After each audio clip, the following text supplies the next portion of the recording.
तेलंगाना में सेना से रिटायर एक शख्स ने अपनी ही पत्नी की हत्या कर दी। हत्या के बाद सबूत मिटाने के लिए लाश के छोटे छोटे टुकड़े किए और प्रेशर कुकर में उबालकर झील में फेंक दिया। क्या है पूरी कहानी, आइए विस्तार से सुनते हैं। पूरी कहानी सुनाने से पहले आपसे हाथ जोड़कर आग्रह है कि अगर आप चैनल पर नए हैं तो प्लीज़ चैनल को सब्सक्राइब कर दें ताकि हमारा मनोबल बढ़ा रहे और आपके लिए अच्छी सच्ची घटना सबसे पहले ला सके।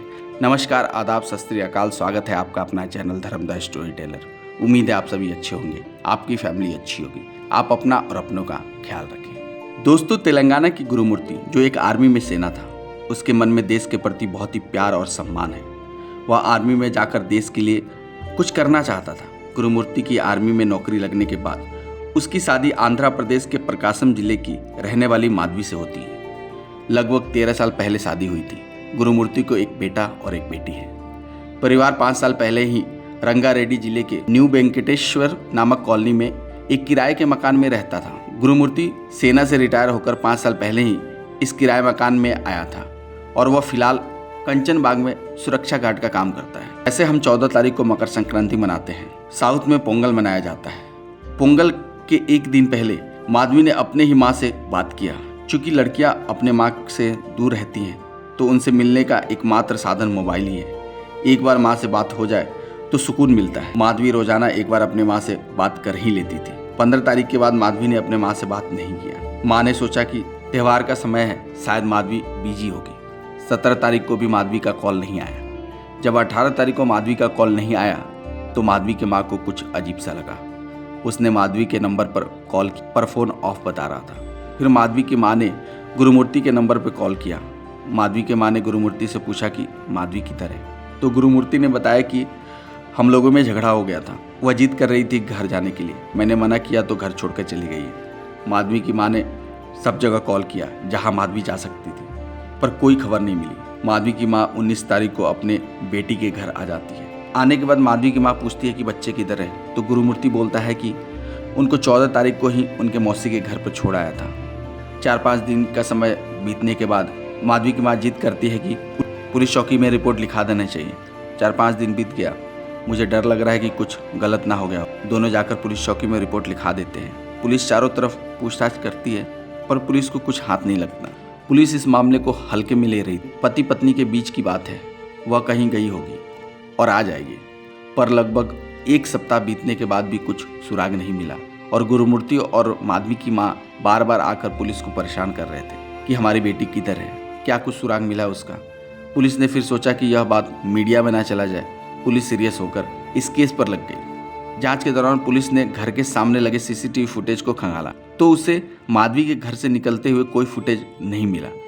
पुलिस भी हैरान कि जब माधवी उस दिन घर से नहीं निकली तो उसका पति कैसे बोल रहा है कि वह घर से बाहर गुस्सा होकर चली गई है। पुलिस को कुछ दाल में काला लगता है।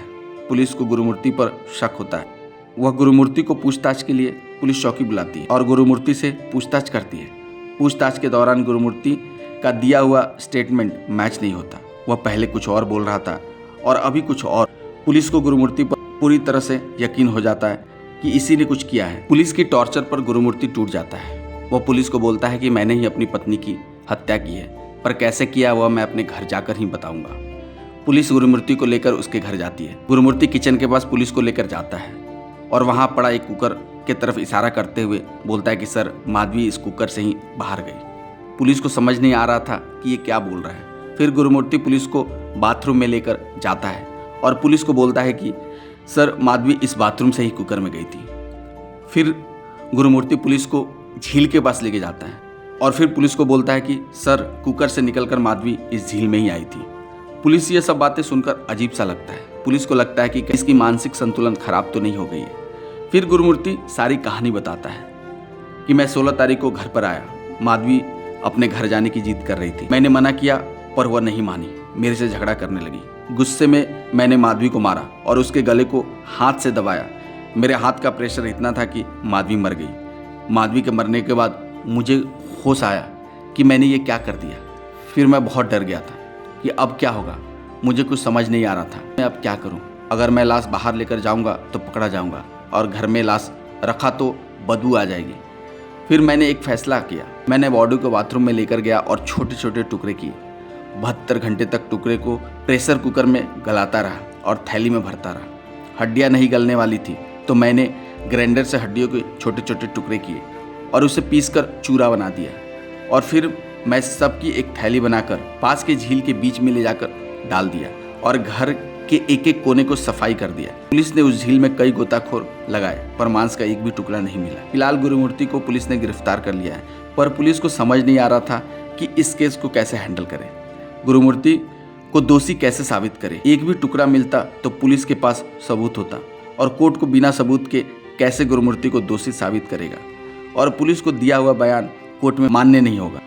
पुलिस इस केस को लेकर बहुत ही असमंजस में है कि गुरुमूर्ति को दोषी साबित कैसे करे, क्योंकि पुलिस के पास कोई सबूत ही नहीं है। पुलिस अपनी जांच में लगी हुई है ताकि गुरुमूर्ति को सजा दिला सके। आशा है कि पुलिस को जल्द से जल्द कामयाबी मिलेगी जिससे कि गुरुमूर्ति को सजा दिलाया जा सके। दोस्तों, यह कहानी सुनाने का मेन उद्देश्य आपको जागृत करना है, आपका मनोबल बढ़ाना है। हम कभी नहीं चाहेंगे कि इस कहानी से आपका दिल दुखे।